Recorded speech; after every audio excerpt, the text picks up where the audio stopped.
भारत के लोग जब एसएमएस करते हैं कि हैप्पी क्रिसमस, तो मेरे दिल के छाले में दर्द हो रहा होता है। आप सबको सूचना दे रहा हूं, मैं गौरव के साथ सूचना दे रहा हूं, चुटकुलों की कौम बना के छोड़ दिया हमने सिखों को। यह बलिदानों की बड़ी शिलालेख वाली कौम थी। मैंने सुना नहीं है 121 बेटों को ऑथेंटिक फांसी हुई आजादी के संग्राम में। आपकी तालियां इस बलिदान को शायद बड़ा करें। 93 बेटे सिख मां की कोख में दिए थे। यह बलिदानों की बड़ी परंपरा थी।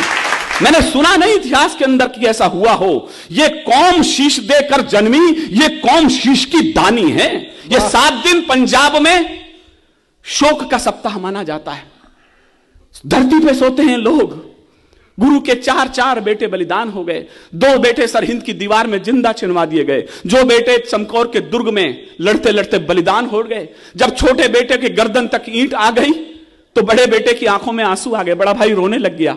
छोटे ने कहा, बड़े भैया बलिदान के वक्त आया तो आंखों में आंसू आ गए, कायर हो, रोते क्यों हो? जो बलिदान छोटे बेटे ने बोलते समय कहा, बड़े बेटे ने जवाब दिया, मेरे रोंगटे खड़े हैं। उसने कहा, छोटे इसलिए नहीं रोता कि बलिदान का वक्त आ गया, रोता इसलिए हूं कि इस दुनिया में आया पहले मैं था और जा तू रहा है। वाह वाह। बचपन में कभी भगवा ध्वज के सामने नमस्ते सदा वत्सले बोलते समय हमने ये श्लोक बोलते समय गीत पढ़ा था।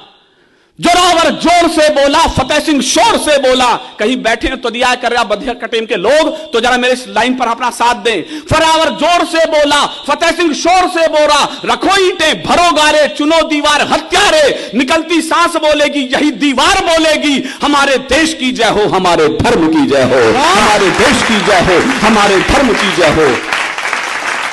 उधर चमकौर के युद्ध में अजीत सिंह जी, बाबा अजीत सिंह युद्ध में बलिदान हो चुके थे। 40 सिंह बचे थे गढ़ी के अंदर। छोटे बेटे को कलगी टांकी गुरु गोविंद सिंह जी ने। सिख परंपरा में यह तरीका है कि मां कलगी टांगती है, लेकिन मां उस दिन वहां थी नहीं। तो गुरु गोविंद सिंह जी पिता और मां के दोनों धर्म निभाए और उसे कलगी टांग के भेजा। छोटा बेटा थोड़ी देर बाद वापस लौटा।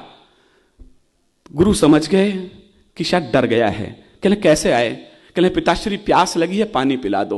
गुरु गोविंद सिंह ने आंखों में लाल डोरे उभरे और एक ही वाक्य बोला, शर्म नहीं आती युद्ध क्षेत्र में खड़े हो, शत्रु के लहू से प्यास क्यों नहीं बुझा लेते? क्या कहने, वाह। हम बड़ी बलिदानी हैं। जब जब हम पर संकट आए, इस पगड़ी ने बलिदान दिया। गुरुओं ने मस्तक चढ़ा दिए, अपने प्राणों का दान दिया।